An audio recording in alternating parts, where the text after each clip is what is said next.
Pronto. Gente, boa tarde. Estamos aqui, eu e o professor Felipe, que veio me ajudar nessa aula, que prontamente me está contribuindo aí. Eu gosto muito de fazer essa dinâmica de 2, 3 professores, né? Na aula de contabilidade eu dei com 3 professores, eu e mais 2, foi tão bom. Porque aí não fica aquela linearidade, né, gente? Uma pessoa só falando depois do almoço, né? E eu com essa voz, assim, de boa, né? Eu gostei muito, o Felipe prontamente me ajudou, agradecendo, viu, Felipe, para todo mundo aqui. E aí a gente vai fazer uma pequena revisão, né? Nós tivemos o intuito de preparar essa aula para ser uma revisão para a prova, para essa segunda prova que vocês vão ter, né? De acordo com o polo de cada um, mas a P2 e a P2 sub, tá? Que geralmente vai acontecer ou no sábado e na segunda, exceto quem tiver feriado aí na cidade, tá bom? Então, o intuito é realmente preparar vocês para a prova, tá? Então, sintam-se à vontade.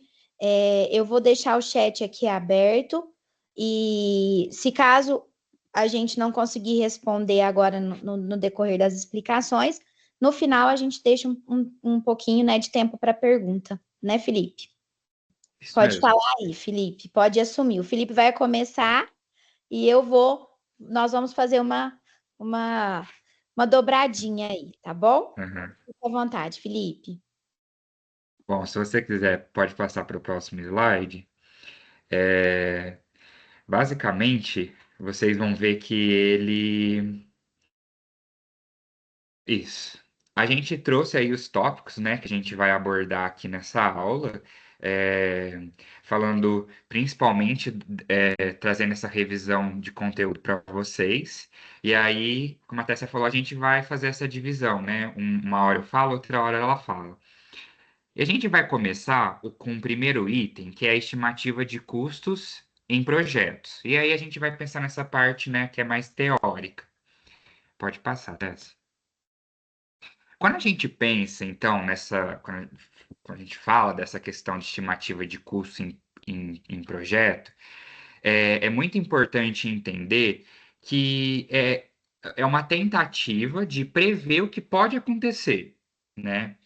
E aí, quando a gente fala nisso, né, o que pode acontecer, não é que a gente vai, de fato, saber o que vai acontecer, mas é uma previsão, né, uma ideia, daquele projeto que a gente está ali lidando, em questão.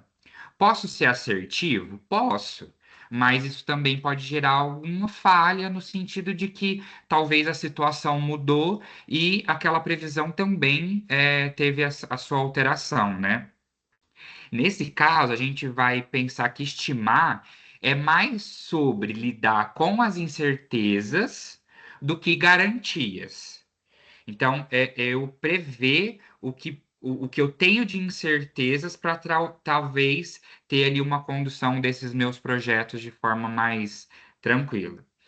É, Então, toda estimativa, a gente vai partir dessa incerteza. E sempre quando eu tiver alguma incerteza, eu vou ter um risco.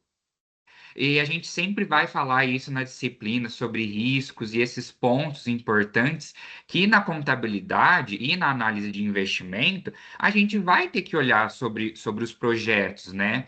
Sobre as empresas, enfim. É, e aí, mais ainda, falando sobre o risco, já entendendo que há risco, eles existem mesmo quando a gente usa os melhores critérios de projeção.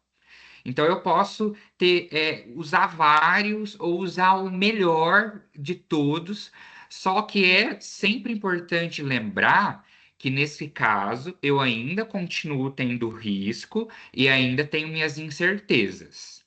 Só que aí, pensando nessa ideia, a gente vai pensar assim, tá, mas a, a incerteza ela faz parte desse jogo. E aí a gente pode usar algumas abordagens. Então, basicamente, eu falar como que eu vou lidar com essa incerteza? O primeiro ponto é a análise de projetos similares no passado. Então, a gente entende isso como base histórica. E o que que eu estou falando?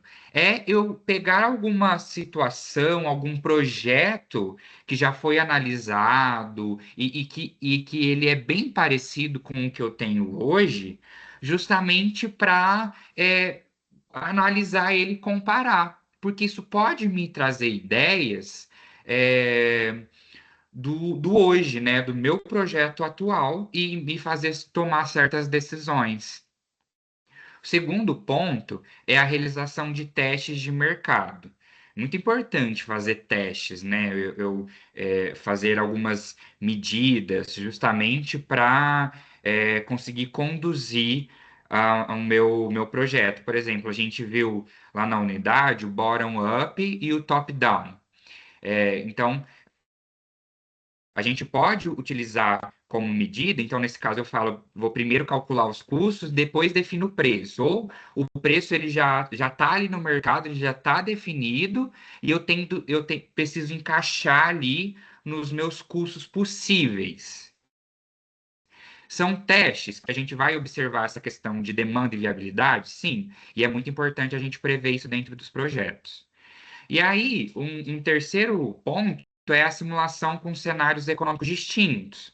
E aí a gente pode ter uma questão de ter ele como otimista, pessimista ou realista, dependendo ali do cenário que é observado, tá?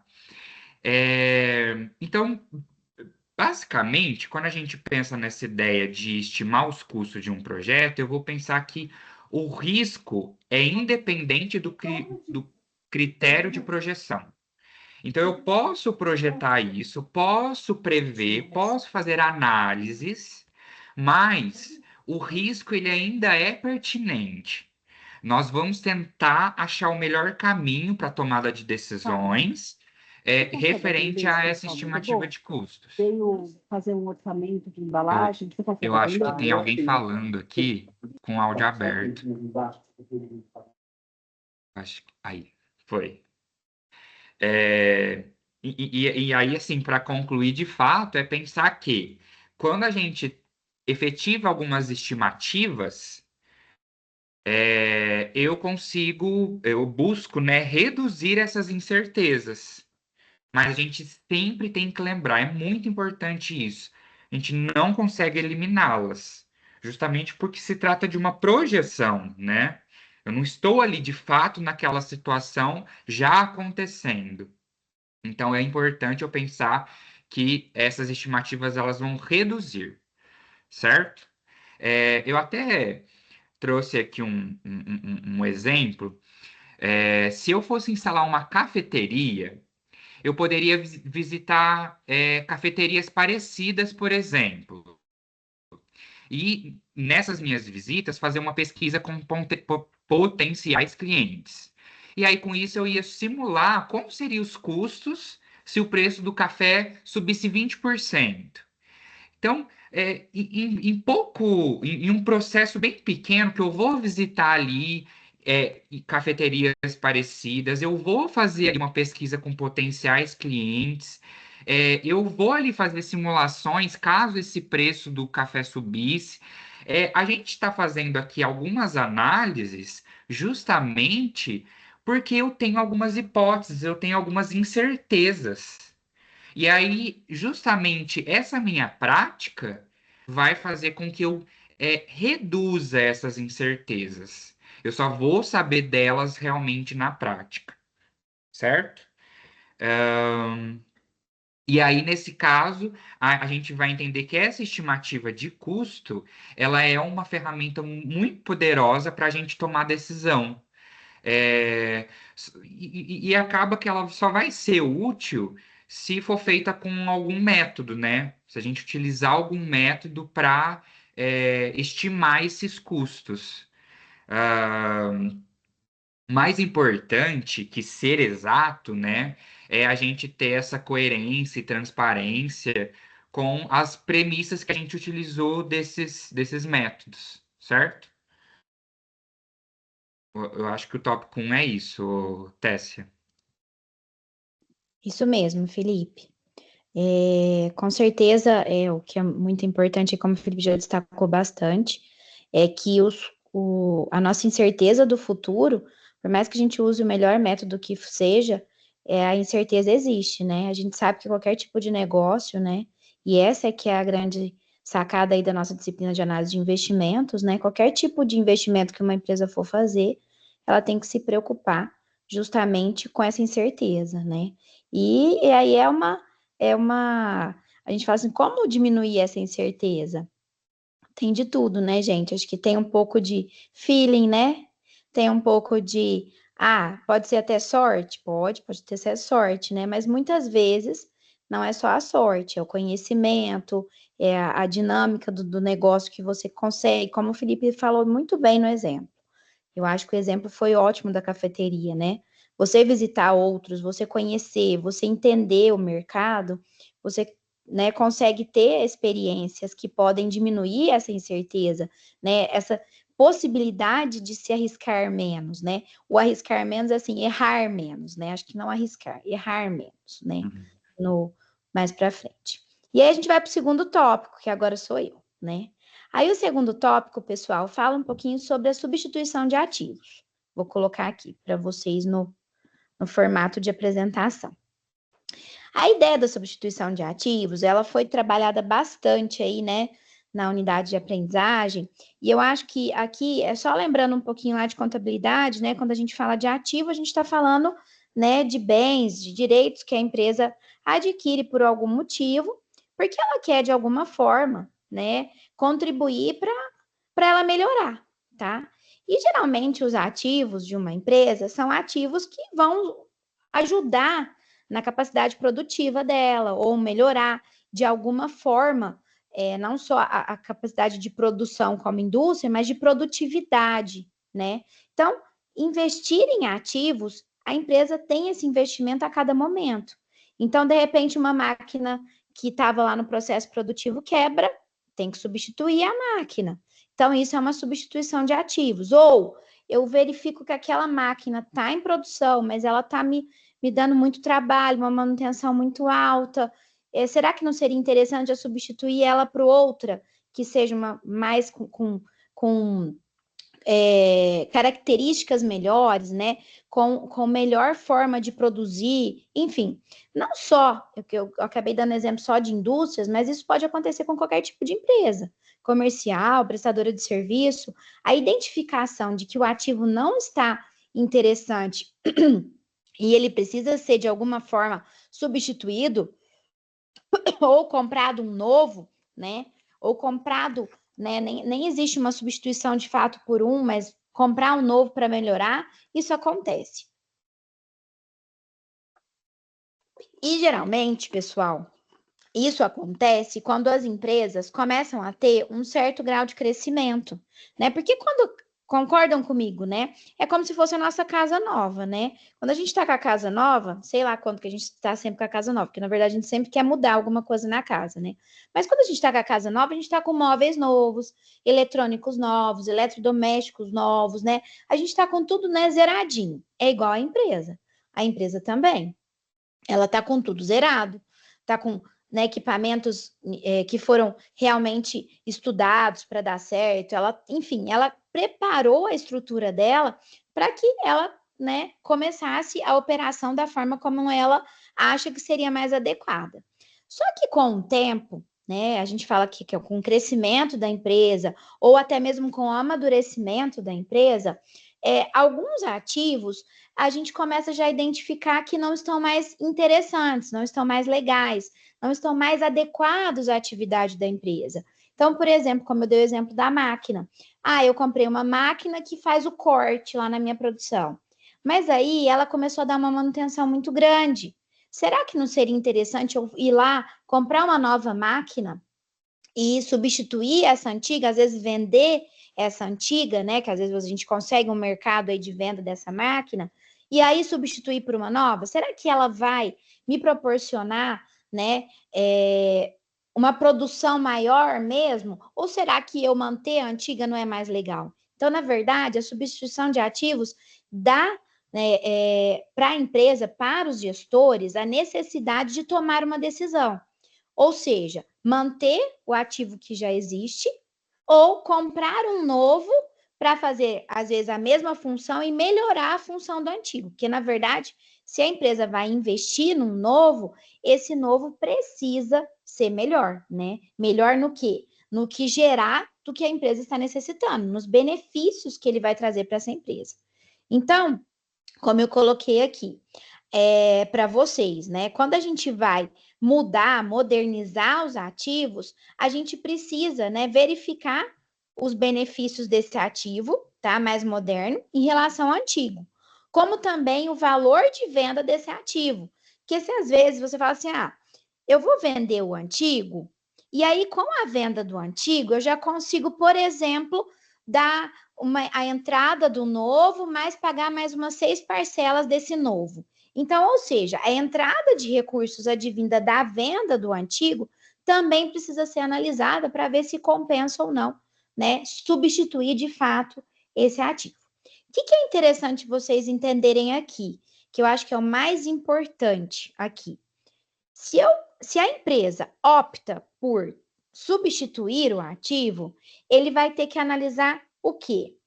Entradas e saídas de recursos financeiros que esse ativo vai gerar para a empresa. E aí eu vou comparar a entrada e saída de recurso que o antigo me proporciona e a entrada e saída de recursos que o novo me proporcionará. Então, ou seja, para que eu substitua o antigo, o novo tem que me gerar muito mais benefícios do que o antigo. Ué, Tessia, mas por quê que ele tem que me gerar mais benefícios? Porque eu vou ter que empregar recursos financeiros, ou seja, eu vou ter que pagar, eu vou ter uma saída de caixa quando eu investir na compra desse novo, que é o que a gente chama de investimento inicial. Então, ou seja, eu vou ter que pagar um valor para ter esse ativo novo na minha empresa. Então, quer queira, quer não, eu vou ter recursos financeiros que vão ser investidos para que eu tenha esse novo ativo. Então, o que a gente precisa analisar? Se esse novo vai me gerar o mesmo benefício do antigo e, né, vamos supor que os dois vão me gerar a mesma produção, vamos supor, o antigo produz, sei lá, 1.000 unidades no mês, o novo vai produzir também 1.000 unidades no mês, beleza. Mas o antigo, eu estou fazendo uma manutenção nele quase que semanal. Então, eu estou pagando para manter e comprando novas peças que estão me gerando um gasto, sei lá, de X por semana, que o novo não vai me gerar. Beleza, então eu não vou ter saídas de caixa por causa dessa manutenção. Beleza, então, analisando, eu tenho um investimento para o novo e eu tenho saídas de caixa desse daqui. O que eu preciso avaliar, então? Se esse daqui está me gerando a mesma produtividade do antigo, tá? O que ele precisa, então, não gerar? Gastos, né? Que sejam, né? Na verdade, menores, né? Do que o novo vai me gerar. Então, ou seja, o antigo, se ele me gerar gastos, né? Maiores, desculpa aqui, gente, que agora eu perdi o fio da meada. Pronto, foi. E aí, porque alguém pediu para aceitar aqui. Então, o que a gente precisa avaliar? Avaliar se o ativo novo, ele vai suprir a necessidade do antigo e gerar benefícios, ou seja, gerar mais receitas, mais possibilidades de venda, mais possibilidades de produtividade do que o antigo, tá? Então, como eu coloquei aqui, o ativo mais novo deve gerar mais benefícios que o antigo, além também de considerar o investimento inicial, que inclui todos os gastos para adquirir esse ativo, inclusive os gastos de instalação desse ativo e o custo operacional, que é o valor anual desse ativo. Como eu mesmo expliquei, se o novo que eu adquiri me gerar também manutenção como o antigo, não compensa eu comprar um novo ativo e substituir o antigo. Por quê? Porque o antigo já estava me onerando. Então, para que eu vou ainda onerar mais a empresa comprando um novo ativo? Porque eu vou ter que pagar por esse ativo. Eu vou ter que ter uma saída de caixa saída de recursos da empresa para ter esse ativo. Então, na hora de substituir o ativo, a gente tem que analisar isso. O que o novo ativo tem que gerar mais produtividade do que o ativo antigo, tá? E aí, então, avaliando todas essas negociações, esse novo ativo tem que gerar, né, mais recursos, mais benefícios do que gastos do que o antigo. Senão não compensa. Compensa eu manter o antigo, né, e gerar o que eu preciso dele até a hora que realmente ele vai ser inviável para a minha empresa, né? Até que eu realmente avalie que o novo realmente gerará mais benefícios do que o antigo, ok? Lembre que a gente está falando de análise de investimentos, que é um braço ali da parte financeira da empresa. Então, nossa preocupação aqui é justamente gerar ganhos financeiros para a empresa. Então, substituir o ativo tem que gerar esse ganho financeiro para a empresa, senão não vale a pena, ok? Ficou claro? Alguém tem dúvida?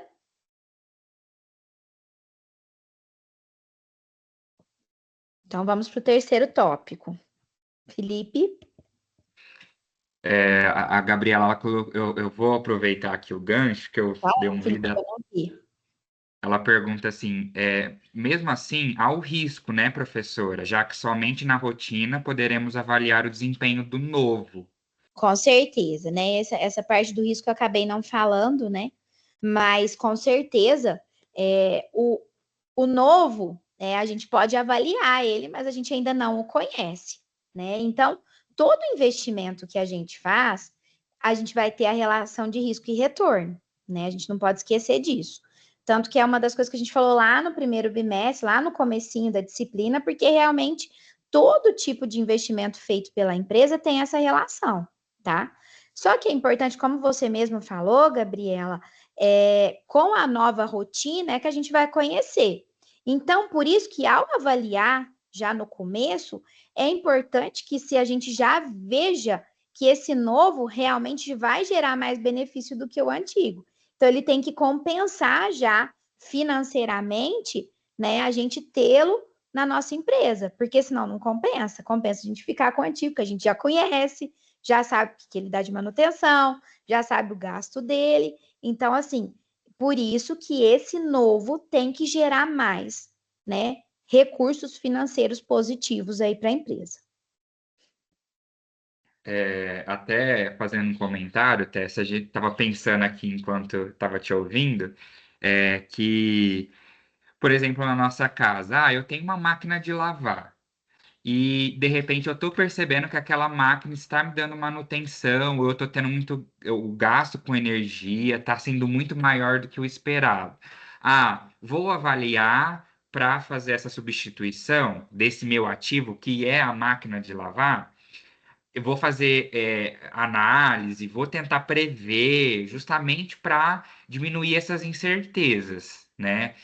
Talvez se eu fizer um investimento numa máquina nova, uma máquina de lavar roupa nova, talvez ela vai ser maior, eu vou conseguir lavar mais roupa, talvez por ser nova ela não vai me dar manutenção, só que é tudo se, né? Talvez ela vai. Ela vai economizar energia, que a antiga não economiza tanto. Exato.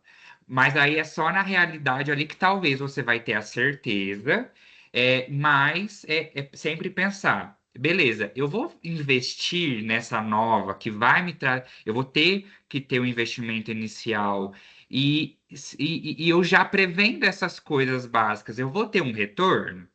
Aí são essas avaliações de substituição, né? Com certeza.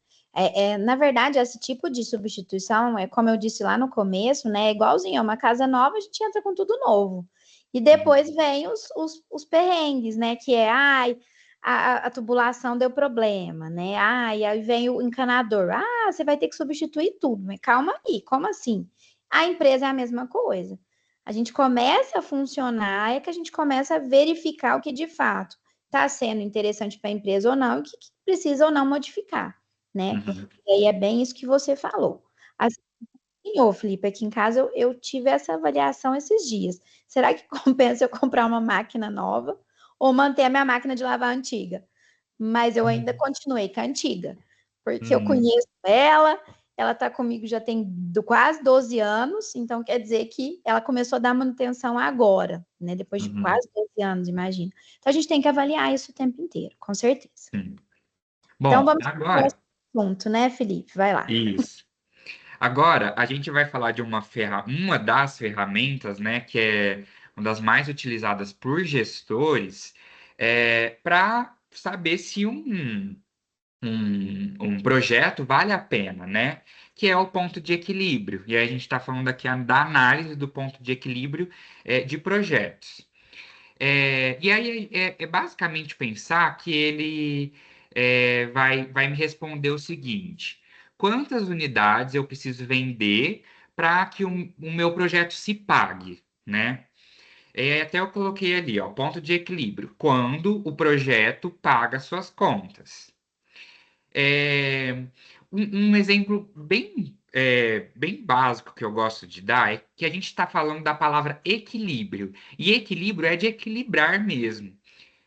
Quem lembra daquela balança antiga que normalmente a gente vê em foto antiga, né? Hoje não existe mais, é digital.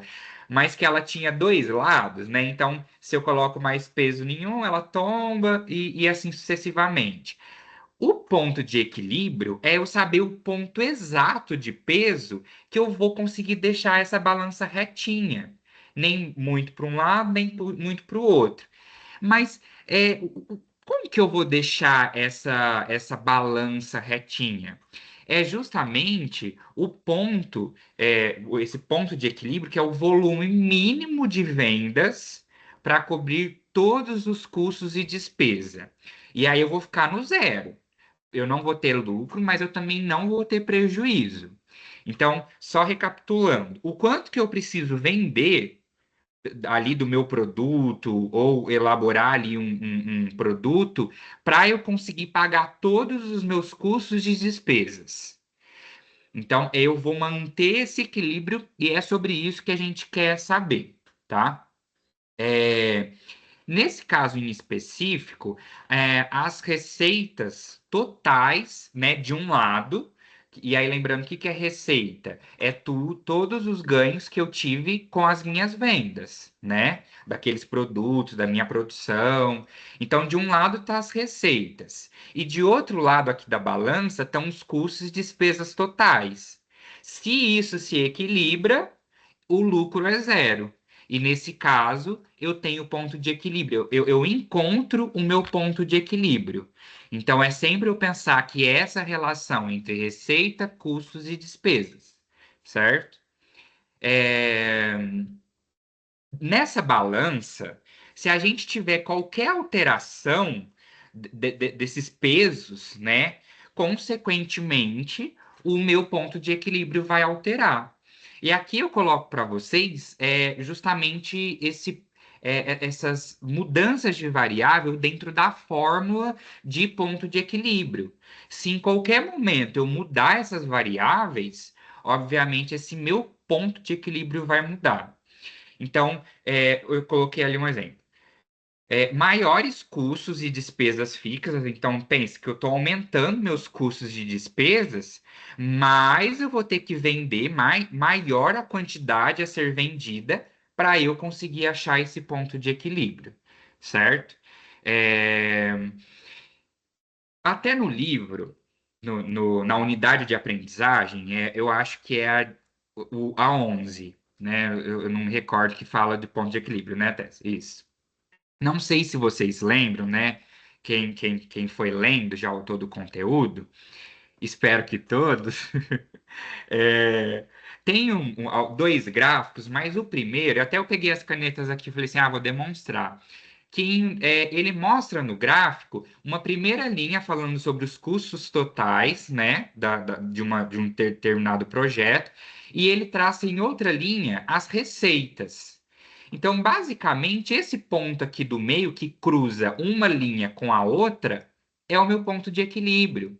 Então, eu sei que se eu tiver receitas até aquele ponto aquilo vai me fazer cobrir todos os meus custos e despesas totais.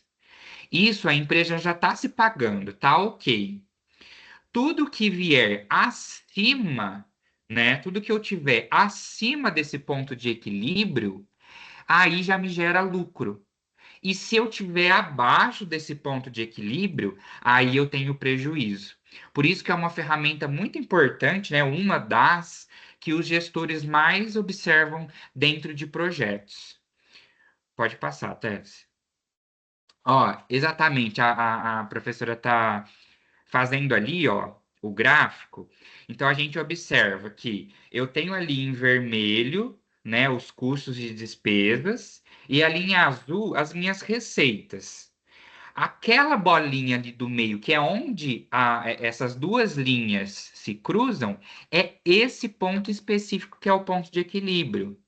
Se eu tiver, então, essa quantidade vendida, né, essa receita abaixo do ponto de equilíbrio, a empresa está tendo provavelmente prejuízo. Agora, se for acima, a gente já sabe que ela tem lucro, certo? Então, é muito importante para a tomada de decisão, enquanto gestores, analistas, observar esse ponto para realmente tomar alguma decisão, né? Ou em relação aos custos, ou em relação às receitas, né? Pode passar, Tess. E aí, bom, para a gente conseguir avaliar e analisar o ponto de equilíbrio, eu preciso pensar na fórmula do ponto de equilíbrio, justamente para eu encontrar a quantidade necessária que eu preciso vender para calcular o ponto de equilíbrio. Então, é essa fórmula que a gente aprende e a gente visa agora entender quais que são os detalhes dela. Então, bom, eu vou colocar aqui é, os custos e despesas fixos, né? O meu valor que eu tenho de custos e despesas fixos, e eu vou dividir pelo preço de venda unitário menos os custos e despesas variáveis unitários. Então, prestem bastante atenção. Nós temos aqui no lado de cima da nossa divisão os custos e despesas fixos. Tudo que a empresa tem fixo. Agora, aqui embaixo, a gente coloca ali na subtração, então fica menos custos de despesa, só que variáveis, certo? Então é muito importante eu não misturar, né? Não inverter esses números. E aí a gente vai observar que esse preço de venda unitário menos os custos de despesas variáveis unitários é a margem de contribuição que a professora está escrevendo ali. Aperta um para frente, Tessia. Ah, eu coloquei ali. Vai mais um. Aí é justamente isso. Eu coloquei, né, que então quando eu penso quando a gente fala de preço de venda unitário menos custos de despesa variável, isso a gente chama de margem de contribuição, que basicamente é o que sobra da venda para cobrir, né, para suprir os custos fixos. Então, todas as vezes que a gente pensar em preço de venda menos custos variáveis, a gente tem que lembrar de margem de contribuição, que é muito importante, tá?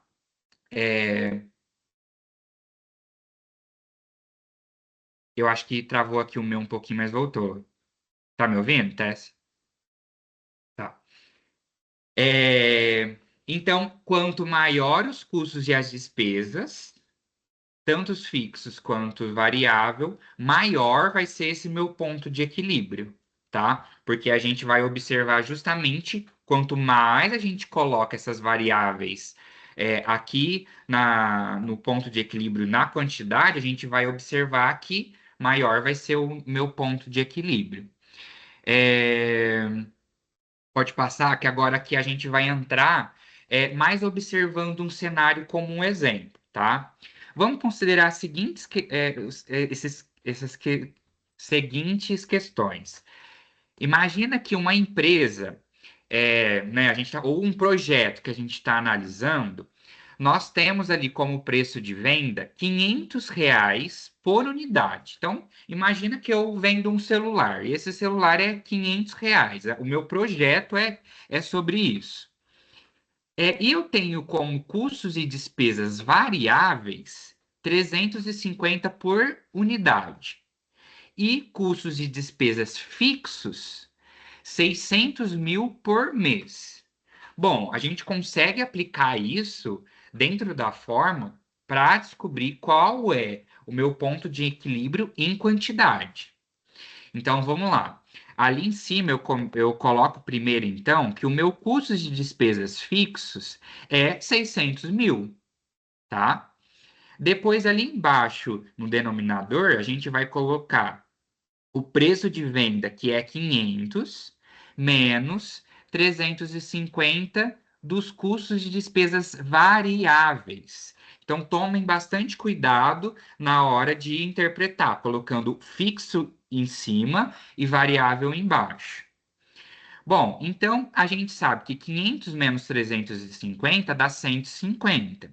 Se eu fizer esse cálculo, 600 mil dividido por 150, então eu encontro que eu preciso de 4.000 unidades vendidas para ter o meu ponto de equilíbrio.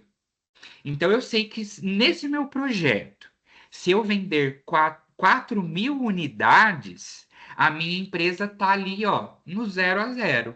Ela conseguiu, esse projeto, ele conseguiu se desenvolver, pagando ali todos os seus custos, e despesas fixos e variáveis ali, referente a essas quantidades vendidas, certo? Pode passar, Tess. Bom, então a gente já descobriu ali essas 4.000 unidades, que é o meu ponto de equilíbrio. Mas agora eu quero saber, então, em termos de valor, qual o valor de receita ou de faturamento a empresa precisa vender? Então, o meu ponto de equilíbrio valor é eu multiplicar as 4.000 unidades que a gente encontrou vezes o preço unitário, que é R$ 500. Então, eu sei que eu preciso vender no total 2 milhões de reais. É esse o meu faturamento. Se eu chegar nesse valor, a minha empresa está ali no 0 a 0. O meu objetivo agora é tentar vender a mais para ter lucro, certo? Porque aí lá naquele gráfico eu já estou passando para cima e aí isso já me gera um lucro dentro da empresa. Tess, eu vou responder duas perguntinhas aqui, tá? Gabriela colocou assim. Eu tinha mais algum slide, Tess? Eu acho que não, né? Não, certo. E quanto maior, a Gabriela pergunta, e quanto maior a margem de contribuição, menor o ponto de equilíbrio, né? Então a gente está falando ali que eu estou aumentando o meu preço ou estou diminuindo ali meu custo variável. Isso vai fazer sim com que a quantidade de unidades diminua, né? Então a resposta é que sim. É até interessante, Felipe, te cortando rapidinho só para complementar. É claro isso, gente, porque às vezes você fala assim, por que que tem às vezes promoção? Uma promoção diminui-se o preço, mantendo o mesmo custo, certo? E aí você quer ganhar na quantidade, entendeu? Então, se você diminuiu o preço, manteve o custo, você vai ter que vender mais unidades para que você chegue no ponto de equilíbrio. É o contrário também, tá, Gabriela? É interessante você pensar também dessa forma, tá? Pronto, Felipe, pode continuar. Ô, Tessie, a Vanessa, ela perguntou se isso eu tô te perguntando porque eu não lembro. Se as fórmulas será fornecida caso necessário nas provas? Sim, Sim, respondido, Vanessa. sim. Então, Já me pediram várias vezes isso, né? Nessa prova, geralmente nessa do segundo bimestre, como não é raciocínio, né? Muitas vezes, esse é raciocínio, né? Mas Uhum. assim, o ponto de equilíbrio é raciocínio.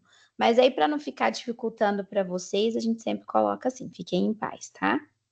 Então, então aí só para finalizar, então, nesse caso, se a gente estiver analisando esse projeto em questão, ele só começa a dar lucro após a venda de 4.000 unidades ou 2 milhões em faturamento.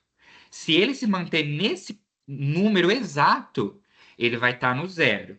Se for acima, ok, lucro é o que a gente espera. Se for para baixo, aí a gente sabe que a gente tem prejuízo. É, é, e isso a gente precisa pensar que quando vocês, né, ou forem empreender ou precisar fazer análise de algum projeto, a gente precisa perguntar: qual é o meu ponto de equilíbrio? Se a gente não souber essa resposta, basicamente eu vou estar ali meio que no escuro, né? Eu vou estar vendendo no escuro, sem saber o quanto eu preciso vender para ou estar no zero ou obter lucro. Então é muito importante, é uma ferramenta muito importante a ser trabalhada, certo? Na verdade, a gente fala muito de ponto de equilíbrio lá em custos também.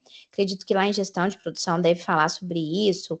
Enfim, fala-se sobre ponto de equilíbrio em vários lugares, né? E eu acho que aqui na parte de investimento ele é muito interessante porque você realmente avalia o investimento, né? Que a gente chama que é o fluxo de caixa que vai ser a mais, né? Que a gente chama de fluxo de caixa que a gente tem a mais do que vai ser gerado por esse projeto. Então, eu falo que é um das formas de se avaliar mais eficazes, que é o ponto de equilíbrio, tá? E eu Uhum. brinco muito quando eu explico isso em sala de aula para os meninos, né? Que eu acho que é o ponto de partida de qualquer negócio, né? A gente precisa ter uma noção do que a gente está montando de estrutura, principalmente de estrutura fixa. Por isso que a gente está vendo muito, né, a internet crescendo. Por que está crescendo tanto o comércio pela internet? Lógico, a gente está numa era totalmente diferente de antigamente, enfim. Mas um dos pontos é esse, você não precisa manter uma estrutura tão fixa, né? E a estrutura fixa que acaba onerando mais, né?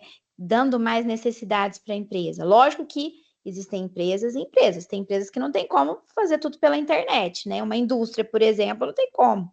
Né? Você tem que fazer aquele investimento de operacional, mesmo de produção produtivo muito alto, né? Então, por isso que é interessante aí a gente falar sobre isso. Então, dando continuidade ao que o Felipe falou, falando um pouquinho para vocês também do outro tópico que a gente colocou, que é o quarto tópico, é avaliar a empresa, né? O que é avaliar a empresa? O que é avaliar um empreendimento? Quando a gente está querendo avaliar uma empresa, a gente quer saber o valor dessa empresa para o mercado, tá? Ou seja, o que existe, o que a empresa tem hoje, o que ela, como ela está se fortalecendo hoje, para que no prazo que a gente fala médio e longo prazo, ela se amadureça no mercado e ela permaneça no mercado, crescendo, né? Amadurecendo, tá? Então, para isso, quando a gente fala de avaliar uma empresa, a gente está tentando entender tudo que pode influenciar essa empresa internamente e externamente para que possa refletir o valor dela no tempo. Então, como se a gente faz assim. Eu tenho uma empresa hoje, que eu comecei, sei lá, tem 2 anos, vamos supor que eu montei uma pizzaria, já que a gente estava falando aí, né, de cafeteria, agora eu vou para pizzaria. Vamos pensar que eu montei uma pizzaria tem 2 anos na minha cidade, e a pizzaria está dando certo, eu estou tendo um volume esperado de clientes, né? E só que eu acho que seria interessante eu melhorar, eu ver se essa pizzaria, né, poderia melhorar essa pizzaria, enfim, o negócio precisa mudar a todo tempo, né? Só que se a gente parar no tempo, eu falo isso muito, né, quando a gente pensa em gestão, se a gente para no tempo em questão de não investir, minha pizzaria tá boa, tá vindo gente do jeito que eu quero, eu tô atendendo os clientes da forma que eu gostaria de atender, e aí eu Engesso, paro no tempo. A empresa não pode engessar e parar no tempo. Ou seja, se você está no mercado, você tem que saber que você vai ter que crescer. A gente não consegue parar no tempo sem ter que fazer novos investimentos. É isso que eu quero que vocês entendam. Por isso que avaliar um empreendimento é necessário, até mesmo para a gente saber o que ele vai trazer de retorno no longo tempo, no médio e no prazo, no médio e no prazo longo. Então, eu preciso avaliar esse negócio para saber de fato se eu vou ter potencial para crescer, né? Então, assim, é aquela história, né? Eu tenho a pizzaria, mas eu quero crescer.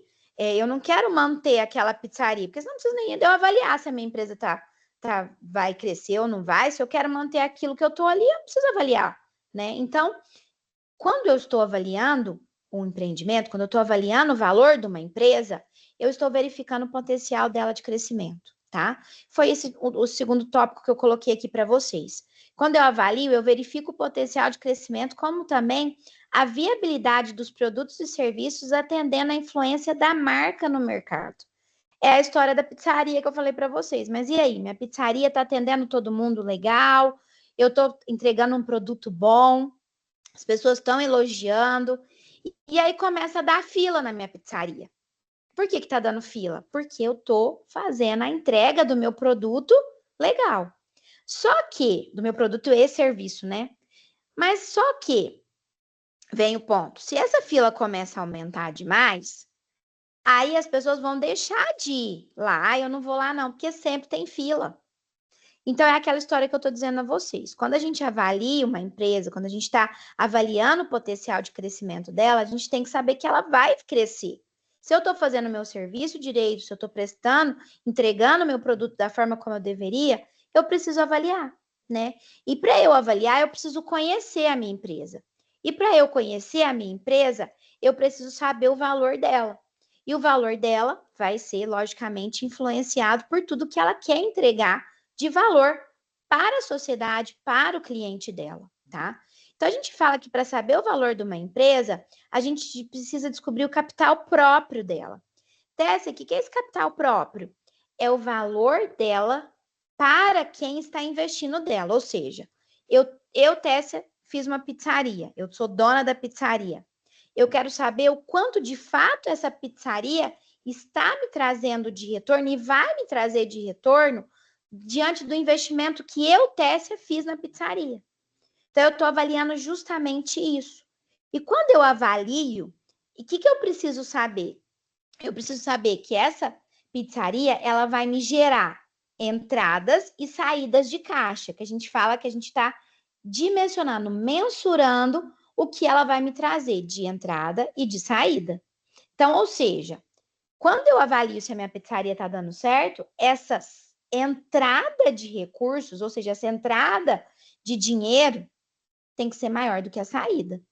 E essa projeção, ela vai ser feita ao longo do tempo. Ou seja, eu comecei a pizzaria 2 anos atrás e ela foi crescendo, chegando num ponto que eu preciso saber. Eu vou ter que aumentar, eu vou ter que ampliar, ela vai me dar possibilidade de crescimento?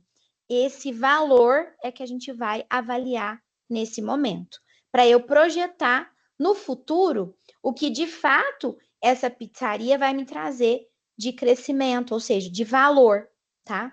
Então, para eu avaliar, né, e saber o valor de uma empresa, eu preciso saber dimensionar os fluxos de caixa atuais, ou seja, do que está acontecendo na empresa hoje, e o que pode acontecer na empresa caso ela venha a ter um crescimento, né, ao longo dos anos, tá? E para que eu faça esse dimensionamento, eu preciso ter o quê? Eu tenho que estabelecer uma taxa mínima de atratividade, a gente falou disso bastante lá no primeiro bimestre, mas só lembrando um pouquinho. O que é essa taxa mínima? Eu, Tessia, como pessoa física, eu quero quanto que a pizzaria me contribua para que eu possa, né? Eu estou colocando meu dinheiro, pessoa física, na pizzaria, e eu quero que ela me retorne. Qual que é o mínimo que eu quero que ela me retorne? Então, esse é o que a gente chama de taxa mínima de atratividade. O quanto está sendo legal para mim, Tessia, investidora na pizzaria, tá? Logicamente, eu preciso avaliar o risco, né? A gente está falando de risco toda hora, né? Tessia, como que você sabe que esse fluxo de caixa pode acontecer? Como que você sabe que pode ter o crescimento ou não? Como a gente disse, é incerteza. A gente avalia, a gente projeta, mas essa projeção, por mais que seja, como o Felipe falou lá no primeiro tópico, né? Por mais que a gente estude, por mais que a gente veja o que aconteceu no passado, por mais que a gente veja o mercado, pode ser que a gente erre, porque tem risco, tá? E eu preciso também estabelecer qual que vai ser meu horizonte de projeção, ou seja, quantos anos, né, que eu acredito que esse meu negócio vai aumentar para eu poder, assim, avaliar o valor dele, ok? Então, para eu avaliar esse dimensionamento de fluxo de caixa, eu vou ter essa avaliação em 2 momentos. O médio prazo, que é projetar de 1 a 5 anos o crescimento dessa empresa, ok? E depois, o que a gente chama de perpetuidade, que é o longo prazo, que é acima do 5º ano, ou seja, do 6º para frente, qual que é a taxa de crescimento anual? Porque vocês, não sei se vocês sabem disso, mas, né, dando o conhecimento para vocês, toda empresa, ela vai crescendo e depois ela chega num ponto que ela vai ter como se fosse um crescimento médio anual. E esse crescimento médio anual é como se fosse a perpetuidade. Ele vai ser um crescimento de 2, 3, 4, 5% ao ano em média que a empresa vai crescer, porque ele amadurece, o negócio amadurece, e por isso a gente projeta, tá? Então, quando a gente projeta e a gente vai avaliar a empresa, quando a gente dimensiona esse fluxo de caixa, como eu falei para vocês, eu preciso avaliar tanto os recursos que vão aumentar o caixa da empresa. Quando eu falo de caixa, eu falo de recursos financeiros da empresa, quanto o que vai demandar saídas de fluxo de caixa.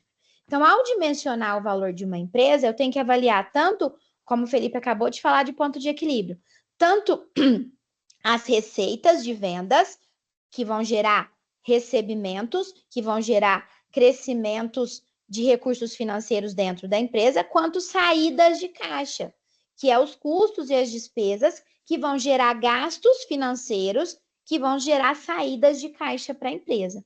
Então, quando eu dimensiono isso, eu estou verificando, né, de fato, esse fluxo financeiro, desculpem, que a empresa tem, né, e que eu estou avaliando para saber se ela vai ter ou não valor ao longo do tempo. Ai, desculpem, gente. Ficou dúvida? Tranquilo? Felipe, quer acrescentar alguma coisa? Ok? Tranquilo, beleza. Então, dando continuidade, a gente vai falar sobre as opções, né? O que é opção? Professor, Pode falar. é o Marcelo Costa, de Taubaté, tudo bem? Tudo, e você, Marcelo? Tudo bem. Boa tarde, Felipe, tudo bem com você também? Boa tarde, Marcelo, tudo bem? E você? Muito bem. Eu tenho uma dúvida, professora. Pode falar, Marcelo. Nesse item de avaliação da empresa, também entra o item em função da visão de mercado, né? Toda a sua linha de entrega, de serviços. Aí nós estamos falando, nesse caso, você está falando só especificamente do valor financeiro, né? Do imobiliário. Esse não entra também, quando nós fazemos uma avaliação de empresa, a marca da empresa, o que ela gera no mercado? Sim, eu até falei aqui, Marcelo, talvez passou despercebido, mas eu Desculpa. falei disso aqui, ó. Vou até retomar aqui o slide, só para você ver. Tá. É que eu estava Eu aqui. falei, ó, verificar o potencial de crescimento, como também a viabilidade dos produtos, entendendo a influência da marca no mercado. Tá, desculpa. Não, imagina. Não, é dúvida, Marcelo. Não ficou claro, tem que perguntar, tá tranquilo, tá? Quando a gente está avaliando, é justamente isso. É justamente não só... Quando a gente fala de recursos financeiros, nós estamos falando de recurso financeiro como um todo, como tudo que vai gerar entradas de recursos financeiros na empresa, como saídas. E a marca, o posicionamento da marca no mercado, com certeza, gera possibilidades de maior receitas, né? Esse é goodwill, aquela O palavra que você não conseguiu. goodwill. Isso, goodwill, isso. O goodwill, aqui, Sim. na verdade, não, o goodwill, ele entra um pouquinho de conceitos contábeis, né? E não é muito isso que a gente está falando, assim, de quando a gente fala de capital próprio, né? Mas, Entendi. enfim, mas o goodwill, ele tem relação, sim, porque, quer queira, quer não, é o valor da empresa, né, para o mercado, né? Então, quer queira, quer não, a gente fala que é o que tem a mais, porque, assim, Deixa eu fechar aqui para eu falar direito o que eu estou pensando, né? Deixa eu Só raciocinar. O poder falar, goodwill, pode seria falar. o que é o intangível, vou falar assim, né? Seria o Porque, capital na verdade, a contabilidade, quando a gente fala de contabilidade, vou ter que falar da contabilidade um pouquinho, tá? Quando a gente fala de contabilidade, a gente fala muito do valor contábil da empresa. Muitas vezes, quando a gente faz o registro da contabilidade, ela não expressa o valor que a gente tem do mercado, né? Porque a contabilidade ela preocupa muito em colocar o valor que é real. É o valor, a gente não pode, na contabilidade, a gente não antecipa, né? Algo que vai vir a acontecer. A gente só registra aquilo que de fato acontece. Então, a gente não tem como registrar, por exemplo, né? Que eu vou dar um exemplo para vocês, acho que fica mais claro para vocês entenderem. Eu compro um terreno. Comprei um terreno. Por quê? Porque eu acredito que no futuro, o local que o terreno está, ele vai valorizar. Na contabilidade, eu registro ele pelo valor que eu paguei. O valor que a gente fala que é o custo, a gente chama de custo de aquisição, tá? Com o tempo, né? Se realmente acontecer, eu vou ter uma valorização daquele terreno, tá? Só que na contabilidade, essa intangibilidade do terreno que pode vir a acontecer, a gente não tem um registro disso. O registro vai acontecer quando de fato eu vender o terreno, certo? Se eu conseguir vender um terreno pelo um valor maior por causa da valorização da onde ele está, certo? Que é essa intangibilidade que eu acredito que você esteja perguntando, tá? Então, aí vem o ponto do goodwill, né? O goodwill, ele está muito relacionado, sim, com o posicionamento de marca, com a parte mesmo intangível da empresa, tá? E aí, essa intangibilidade acaba que a gente olha, né, e a gente avalia, né, por projeções de mercado, tá? É aquela história, né? Eu quero vender o terreno por 1 milhão. Esse é o meu valor que eu acho de mercado, todo mundo fala que é 1 milhão. Mas, de fato, eu vendi o valor por 1 milhão? A contabilidade só registra o que de fato aconteceu, que é 1 milhão. Entendeu? Se você conseguir vender. Se não, não. Então, na contabilidade, a gente não tem esse registro, ok? E aí, aqui não. Aqui a gente está avaliando diante de um negócio que já existe, que é essa avaliação de empresa. A gente está projetando para o futuro o que pode vir a acontecer diante do que já acontece hoje, a gente faz projeções e diante disso a gente avalia o quanto é o valor dela diante dessas projeções. Entendeu? Excelente, professor.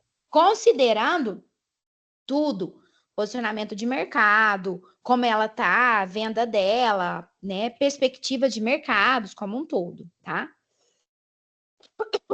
Certo? Desculpa, eu comecei a falar e acabei tossindo aqui. Ficou claro, Marcelo? Ficou sim, professora. Muito obrigado. Felipe, você quer acrescentar alguma coisa? Não, Tess, eu inclusive fui pegar água também. A gente vai Engasguei, falando, né? Vai ficando seco. vai ficar no seco. Mas eu Mas acho não, que, eu acho. né? Sim, sim, é bem isso, né? Você foi retratando um pouco do cenário contábil, mas é essa realidade, né, que a gente observa, né? Não vejo nada diferente mesmo, não. É isso mesmo. A gente, às vezes, usa muito termos, né? A gente tem muito disso aqui no Brasil, de usar termos, né? E até porque se estuda muito, né? Goodwill, como é que chama? Gente, sumiu o nome que fala muito. EBITDA, né? o EBIT, né? Todos esses tipos de medidas que a gente tem, né? Mas aqui em análise de investimentos a gente está mais focando mesmo no que de fato acontece, com projeções baseadas no que acontece de fato na empresa, tá? E não muito nessas perspectivas aí. Beleza. Então, dando continuidade, como eu disse a vocês, vou falar sobre a parte de opções, tá? Essas opções reais, elas são um contrato que existe entre duas partes. Vocês sabem que toda vez que a gente faz um contrato, tem que ter duas partes, né? As partes do contrato, né, vão estar em comum acordo sobre algo que vai ser tratado, tá? E as opções reais, elas são justamente isso, né? Contrato entre duas partes que dá o direito, mas não a obrigação, isso é muito importante que vocês saibam, tá? De comercializar uma quantidade fixa de um determinado ativo a um preço estabelecido ou antes de uma determinada data. Esse tipo de opções, ela é muito usada, eu até coloquei aqui para vocês, por commodities. O que são commodities, Tessia? São os produtos in natura, né? In natura que eu falo assim, que são produzidos né, na agricultura, tá? Em sua maioria, não só na agricultura, mas também na parte mesmo de extração mineral, de extração, enfim, vegetal, tá? E essas commodities, por que chama commodities? Porque elas têm um mercado. E esse mercado é uma comercialização que vai ser regida pela parte de oferta e demanda, tá? Então, aumenta-se de preço ou diminui-se de preço diante dessa negociação entre oferta e demanda. Ou seja, o quanto se oferece no mercado e o quanto se demanda nesse mercado, tá? Ou seja, o quanto o quanto é consumido pelo mercado, que a gente fala que é a demanda, e o quanto que é oferecido, o quanto que os produtores oferecem no mercado. O que acontece? Qual que é o cenário dessas commodities? Só para vocês entenderem. Por exemplo, vou dar o exemplo do café, que é uma produção aqui da região nossa, de Franca, que é muito comum. É muito comum a produção do café, ela é bianual, ou seja, tem anos que você produz mais e tem anos que se produz menos. Nos anos que se produz mais, por causa dessa relação de oferta e demanda que vocês aprenderam lá em economia, tá? Quando você oferece mais, a tendência é que o café seja negociado a um preço mais baixo, tá? Quando no ano em que a produção é menor, a tendência é que o café tenha um preço mais alto, por causa dessa relação oferta e demanda, ok? O que acontece? Como vocês sabem, a produção de commodity, principalmente nessa parte de agricultura, ela sofre muito risco. Ou seja, o que é o risco? É a incerteza de que algo pode vir a acontecer. Aqui eu vou dar um exemplo para vocês do que aconteceu esses tempos agora atrás aqui na região.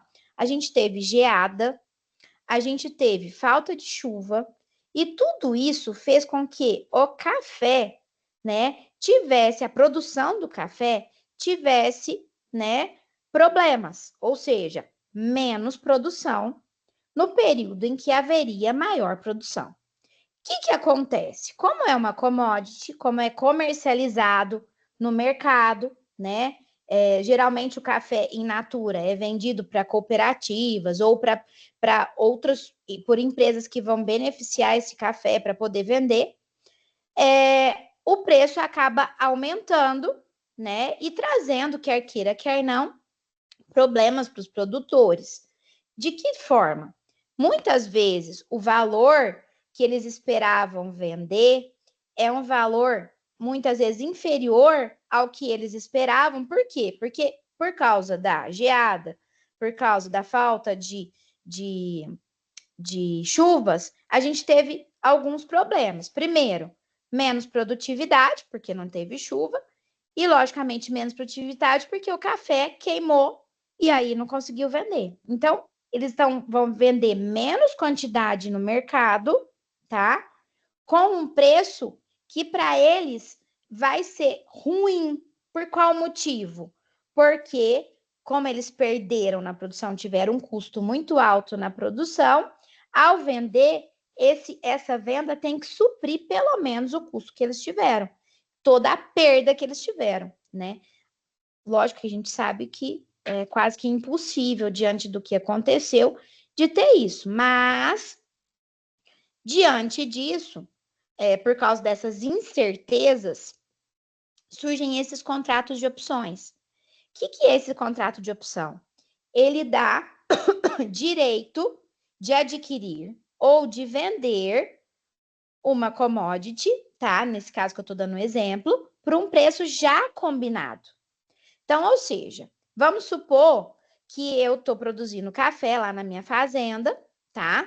E eu sei que eu estou com um problema, né, do café, mas aí eu vou fazer um contrato de opção com uma cooperativa. O que esse contrato de opção faz? Ele faz o seguinte, eu vou vender o café no ano que vem, vamos supor, a um preço, eu não sei o valor do preço de café quando tá, mas vamos supor que a saca do café esteja, sei lá, R$300, tá? E eu quero fechar, eu quero colocar, fixar esse preço, eu quero vender a R$300 no ano que vem. Eu posso fazer um contrato de opção de venda com essa cooperativa. Eu, produtora de café, faço um contrato de venda, de opção, e falo o seguinte, vamos fechar que na produção do ano que vem eu vou vender esse café para você por R$300. O contrato vai dar essa garantia para o produtor, dele vender nesse momento, ok? Chegou lá, é isso que eu vou passar para o próximo slide para vocês verem. Chegou lá, o produtor, no mercado, o café está sendo vendido a R$400. O produtor vira e fala para a empresa, eu não vou exercer o contrato de opção. Ele tem essa opção, tá? Eu não vou exercer, porque eu vou vender no mercado a um valor maior do que eu combinei com você. Isso pode acontecer? Sim, mas logicamente ele vai pagar por não ter exercido um X para a cooperativa por não ter exercido essa opção, ok? A mesma coisa pode haver quando a cooperativa também pode fazer também essa opção de um contrato de opção de compra. Ela também pode estabelecer e falar, né? Ó, daqui um ano eu vou comprar do produtor o café, sei lá, R$500, né? Chegou lá, o café está sendo negociado no mercado a 400. Ele vai exercer a opção dele? Não, ele vai querer, logicamente, comprar um valor menor de mercado. Então, o que é a ideia aqui? O que é importante vocês entenderem? Vou voltar no slide só para vocês entenderem. Se eu faço um contrato de opção de compra, tá? No momento o preço for menor do que o contrato, eu não vou exercer o contrato de opção. Eu vou optar por comprar no mercado. Agora, na opção de venda, é o contrário, né? Se no mercado tiver um preço maior do que o contrato, é melhor eu vender no mercado do que, né, exercer o contrato de opção. Ficou claro? Alguém tem dúvida? Ficou? A Gabriela colocou assim: é como se fosse uma encomenda de compra? Sim, é como se fosse uma encomenda, tá? Só que aí nessa encomenda, Gabriela, ele te dá dentro do contrato a opção de você não exercer ou não essa encomenda, entendeu? E aí é como se fosse, eu não gosto de usar muito esse nome, mas uma multa ali por você não exercer essa opção, tá? Nesse capítulo de opções, ele fala muito da importância do fluxo de caixa descontado, com certeza. Tudo que a gente vai avaliar, a gente precisa avaliar a entrada e saída de caixa, né? Que a gente teve na produção. Então, nas commodities, é importantíssimo para o produtor ele avaliar isso, ele avaliar o que ele teve, né? De ver realmente de produtividade, né? De recebimento e o que ele teve de gastos, que foi o exemplo que eu dei do café, tá? Então, é importantíssimo avaliar isso sim. Eu não entro muito, Gabriela, eu não gosto muito de entrar nesses cálculos com vocês e exigir isso de vocês em prova, tá? Mas ele é importantíssimo sim, tá bom? Mais alguma pergunta? Alguém? Não? Então, Felipe vai para o nosso último tópico, né, Felipe? Exato. Bom, agora a gente vai entrar um pouco no assunto da unidade de aprendizagem 16, que fala sobre o impacto da inflação sobre os projetos, né? É, e aí a gente precisa entender, né? Quando eu vou falar de inflação, que é a gente abordar um dos fatores mais perigosos, né? Quando a gente está falando ali de investimento ou projeto ali de investimento. Porque nada mais é do que a gente pensa que a inflação ela corrói ou ela diminui o dinheiro ao longo do tempo, né? O valor do dinheiro ao longo do tempo. E a gente precisa entender esses efeitos para não tomar decisões equivocadas. É, sempre quando eu estou falando, eu estou tratando disso em aula, eu trago um exemplo que é, por exemplo, eu tenho sonho de comprar, tenho sonho de comprar uma casa, né? E eu planejo que daqui 10 anos eu vou comprar uma casa, né? Uma decisão minha. Hoje eu posso idealizar que a minha casa ela tem um custo de R$ 500.000. Só que, com o passar do tempo, esse imóvel que hoje eu compro por R$ 500, lá na frente não vai ser esse mesmo preço. Então a gente precisa ter essa consideração justamente porque, além da alteração do preço pelo mercado, que é algo natural, a gente vai tendo o impacto da inflação no dinheiro que eu estou guardando para adquirir esse imóvel que eu desejo, que é o meu projeto, né? E aí fica a pergunta: como a inflação afeta os investimentos? A gente vai entender que a inflação ela vai reduzir o poder de compra com o tempo. E aí, se a gente não considerar essa inflação, esse retorno do projeto pode ser superestimado, né? A gente não pode ter essa realidade ali de fato sendo concretizada, porque eu vou ter um impacto ao longo do tempo dessa inflação. Então, a gente entendendo que é um fator perigoso, a gente vai entender que é um indicador de maior risco. Decisões de investimento a longo prazo, já que há dificuldade de previsão dos valores ao longo do tempo. Quando a gente, então, vai fazer essas observações da inflação, a gente precisa calcular, a gente precisa incluir esse valor da inflação ali no nosso raciocínio para a tomada de decisão, né? E aí a gente vai falar de taxa, né? Pensando o que a inflação vai mudar. É, A gente precisa ter uma atenção, e aí fica grifado ali, de que quando há um aumento da inflação, aumenta-se as taxas de juros sobre empréstimos e financiamentos. E eu também vou ter uma diminuição do consumo de produtos não essenciais. E aí, nesse caso, há maior risco de mercado. E ao fazer novos investimentos, fica mais arriscado ainda, porque eu estou lidando ali com um mercado que está com risco alto, e isso também vai impactar ali todo o meu processo de investimento. É, Um outro cenário muito interessante da gente lembrar lá no passado, em 94, eu tô falando isso porque foi o ano que eu nasci, então, obviamente, eu não lembro. Mas a gente está lidando, e aí eu vou observando histórias ali que os meus pais contam, né? A gente conversa com pessoas, né, que viveram muito isso, e falar, nossa, hoje com R$ 1 eu comprava 5 pães. Só que no outro dia, com aquele mesmo R$ 1, você comprava 3 pães, né? Então todo aquele impacto que a inflação trazia no caso do real, né?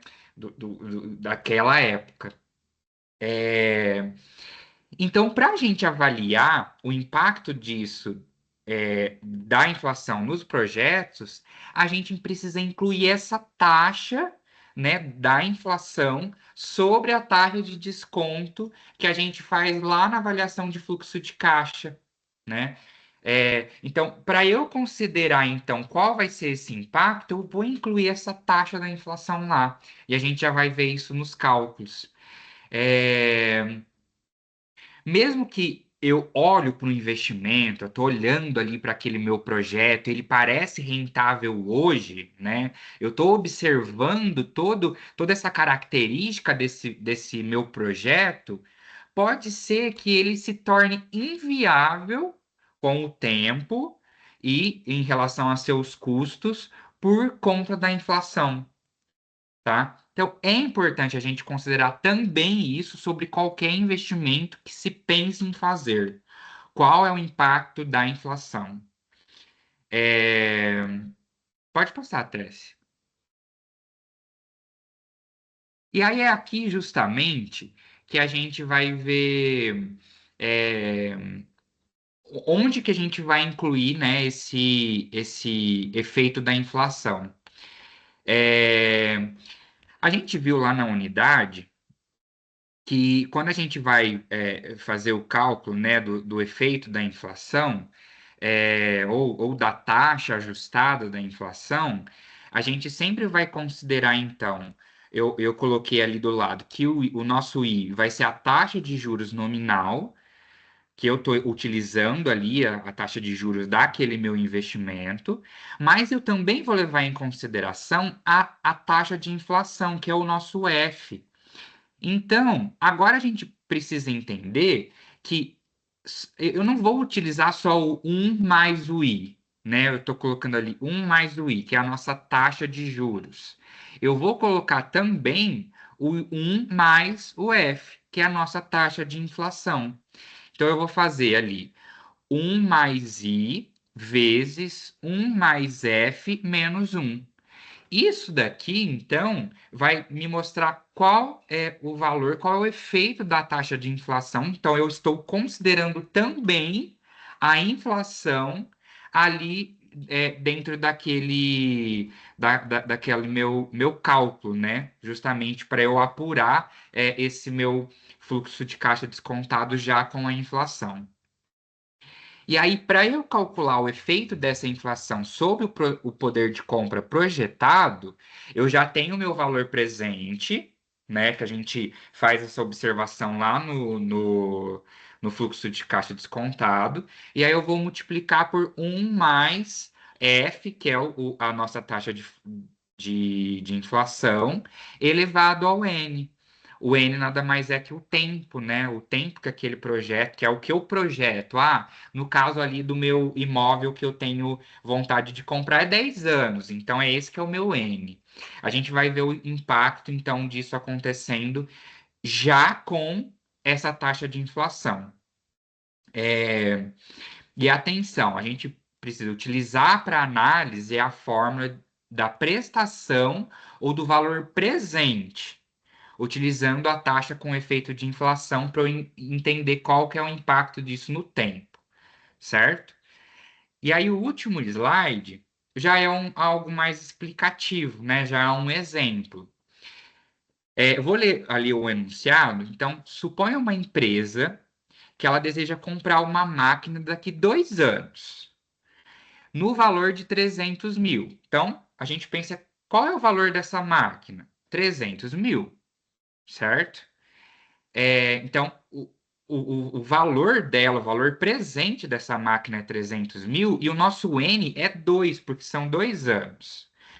Quanto ela precisa poupar anualmente, considerando a taxa de aplicação financeira de 12% ao ano e uma taxa de inflação de correção anual de 6,4% ao ano. Então, aí a gente vai ver essas duas situações. Primeiro, eu preciso corrigir ao valor da inflação. Então, o meu valor final vai ser o meu valor presente vezes 1 mais a taxa de inflação elevado ao N, que no caso é 2 anos. Quando a gente faz isso na calculadora, eu sei que ali, ó, o meu valor futuro, nesse caso que eu estou corrigindo, é de 339.628,80. Às vezes, dependendo da situação, pode parecer meio confuso. Mas o que eu quero que vocês entendam é que hoje a máquina custa 300 mil.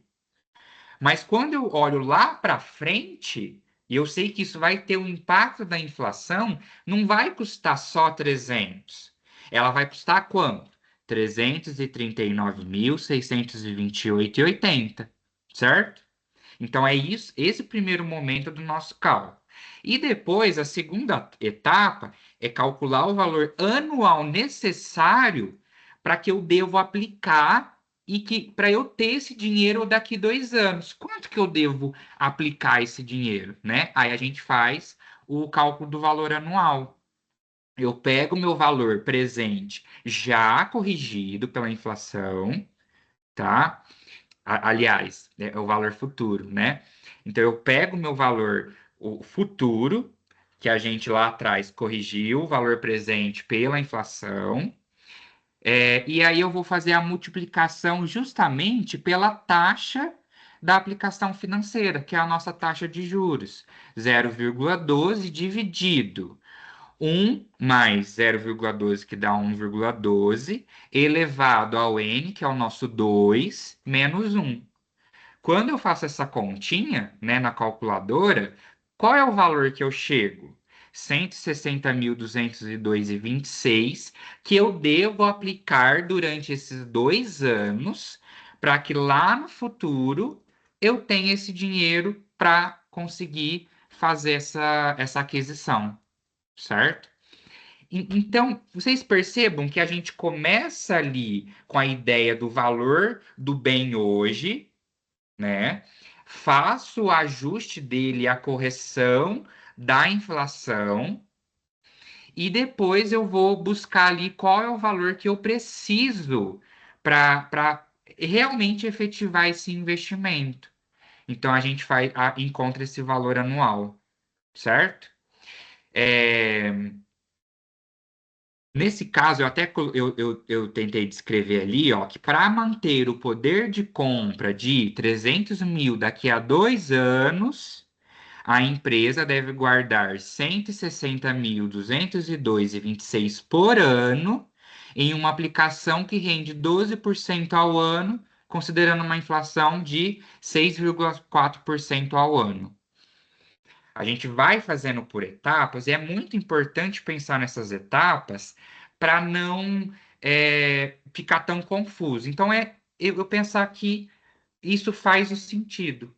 Primeiro, eu corrijo em relação à inflação, acho o valor futuro. E depois, com esse valor futuro, eu vou fazer a análise dele pelo valor anual para saber o quanto que eu preciso aplicar, certo?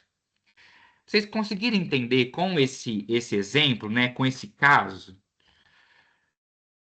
Se alguém tiver alguma dúvida, até a Gabriela colocou aqui, né? E se a inflação mudar de um ano para o outro, né? Ela colocou já que entendeu. Mas é obviamente que a gente espera que essa inflação ela tem esse valor hoje, né? E aí a gente tá fazendo essa avaliação hoje, levando para o futuro, certo? O Guilherme colocou, no primeiro cálculo já sabe o valor com a correção da inflação. Isso. Não pode dividir o valor por 2 períodos? Não, Guilherme. A gente não pode dividir por 2 períodos, porque no primeiro cálculo eu só busquei entender o valor da máquina corrigida pela inflação, que é o meu valor lá na frente. Mas mesmo assim, para eu investir esse dinheiro em qualquer cenário, sei lá, a gente pensa uma coisa mais clássica, na poupança. Mas obviamente que a gente está falando aqui de uma taxa bem maior do que a poupança. Que é o quê? Eu vou guardando meu dinheiro vai rendendo para eu ter lá no final os 339 mil ali, né? O valor total, que é o que eu espero. Então, primeiro parte do cálculo eu corrijo pela inflação e na segunda parte do cálculo eu vou fazer ali o quanto eu preciso investir para ter o valor total lá no final, certo? É que assim, que acontece, Guilherme? Até é isso mesmo, Felipe, você explicou bravamente certinho. Até se a gente dividisse, eu fiz aqui só uma conta aqui, se a gente dividir isso por 2, daria 169 mil. É como se você tivesse deixado o dinheiro lá quietinho, sem mexer nele, entendeu? Então você teria que até gastar mais do que se você tivesse colocado ele no aplicado, entendeu? Então, assim, não vale para a empresa ela ficar com dinheiro lá sem fazer nada. É igual a gente com dinheiro parado, né? A gente está com dinheirinho Uhum. guardado, você tem que aplicar, pelo menos para render, no mínimo, né? Algo que você está perdendo, que é o poder aquisitivo da moeda, tá? Então, é importante, como o Felipe falou, certinho, não dividir por 2, né? Que se você dividir por 2, você está considerando só a inflação, né? Vai perder, né? Na verdade. Sim. Ué, A gente, a gente... Cátia. Pô, Exato. né, Felipe? Alguém tem mais alguma dúvida? Alguém quer questionar alguma coisa? Ficou claro? Tem alguma coisa que vocês não... Ai, que bom, Gabriela. Gratidão vocês por estarem aqui com a gente, né, Felipe? Sim, E, com certeza. e obrigada. Eu quero agradecer ao Felipe. Gostei muito, Felipe, porque eu acho que eu falando sozinha realmente fica ruim. E eu fiz essa dinâmica em contabilidade, quis trazer para cá também, que eu acho que foi muito bom. Obrigada mesmo, É Felipe. muito Foi bom. muito Por bom. nada. Obrigada, gente, pela presença, tá? Obrigada mesmo, de passar aí quase que uma tarde com a gente. Espero que a Sim. gente tenha ajudado aí na prova. Prestem bastante atenção, eu gosto sempre no finalzinho de falar umas coisinhas. A gente tem questões, as nossas questões são baseadas na dinâmica do ENAD, então tem muita questão. Guilherme, vou esperar. Deixa eu só falar e já te explico. A prova, ela vai ter questões baseadas na dinâmica do ENAD. A gente tem muita prova que é de asserção-razão, que é aquela A1, porque A2. Tem relação entre elas? Então, quando vocês forem analisar esse tipo de questão, olha a 1, vê se é verdadeira. Olha a 2, vê se é verdadeira. E depois você olha se há relação entre elas. É isso que vocês têm que fazer. Eu gosto muito de falar dessa questão, tá? Então, esse tipo de questão cai, tá? É uma questão que demanda mesmo um pouquinho de conhecimento, é importante vocês entenderem. A outro tipo de questão que a gente tem é a questão de VOF, verdadeiro e falso. Então, tem 3 ou 4 alternativas. Analisa alternativa por alternativa, tá? Coloca V e F lá nas alternativas, vai nas alternativas mesmo, não nas afirmações, e vê se tem. Olha com cuidado, grifa, tá? Lê a prova com atenção, tá? Vai ter algum cálculozinho ou outro, como já me perguntaram aqui, né, Felipe? Eu não lembro quem perguntou das fórmulas, mas vai ter as fórmulas na prova, tá? E se preocupem em prestar atenção. Vocês fazem muitas provas por dia, de muitas disciplinas. Quando são essas disciplinas de cálculo, prestem bastante atenção, tá? Olhem os detalhes, revejam a aula. Vou deixar os slides lá também para vocês. E como você perguntou, Guilherme, eu vou esperar o Teams gerar a gravação, vou transportar para o YouTube e depois eu vou colocar lá para vocês, tá bom? Gente, boa tarde. Obrigada. Felipe, Boa tarde, Tessa. Boa tarde, alunos. Até obrigadão, breve. gente. Até mais. Tchau, tchau. Tchau. Tchau, obrigado.